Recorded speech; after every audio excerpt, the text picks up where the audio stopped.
When the American inmates at Piedras Negras talked to Blake Davis, they sometimes caught themselves staring at the jagged, reddened scar that underlined the ridge of his jaw. Blake Davis was ebullient, powerfully built, well-liked by the other Americans. Even in moments of discouragement, he somehow managed a rueful smile. Next week was always the time of Blake's anticipated departure from the Piedras Negras jail. He always had a scam. Blake did not mind talking about his scar.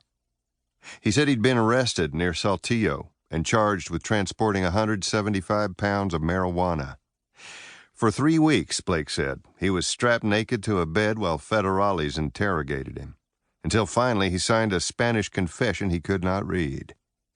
While he was in prison at Saltillo, Blake claimed he bribed a warden for $2,000. But when the tunneling started, the warden alerted the guards. Blake said he unwisely cried foul. The warden referred the matter to Mexican inmates, who set upon Blake with crude knives and razor blades, hence the scar. Blake's tale of horror did not rate him special privileges in the Piedras Negras seniority system. When he was transferred there in August 1975, like all other new arrivals, he took a seat on the floor.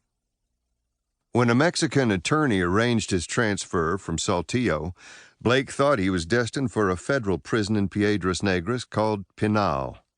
But Mexican officials claimed Pinal was overcrowded, and they blamed Americans for a November 1974 breakout in which 24 prisoners tunneled to freedom.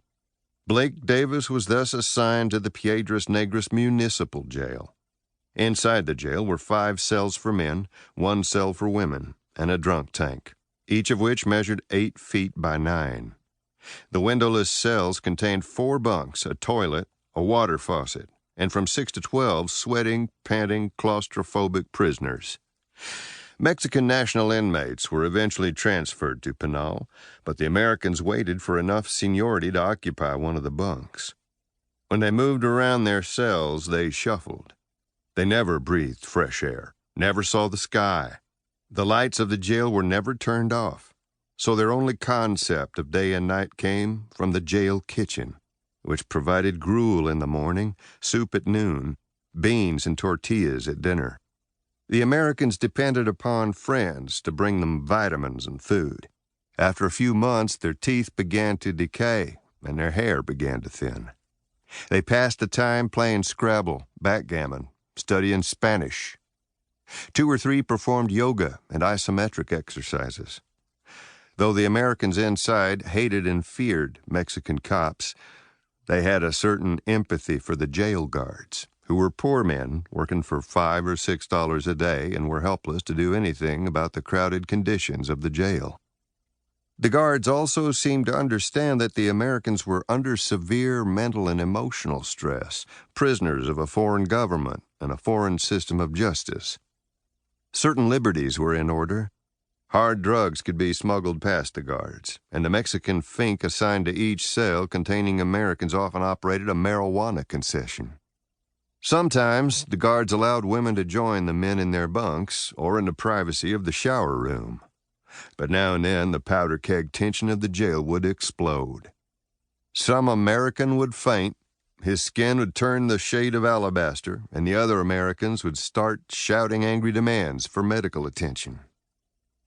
Except for weekenders in the drunk tank, all the American inmates were alleged narcotics violators.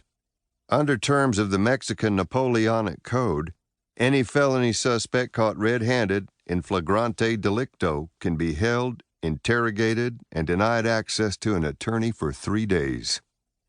If after 6 days a magistrate concludes that evidence warrants a trial, and the maximum sentence of the alleged offense is more than 2 years, a suspect can be held up to a year before he's tried.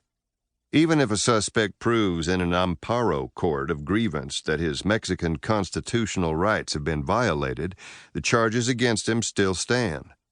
In January 1975, the Mexican government enacted a law that denied narcotic suspects any kind of release on bond.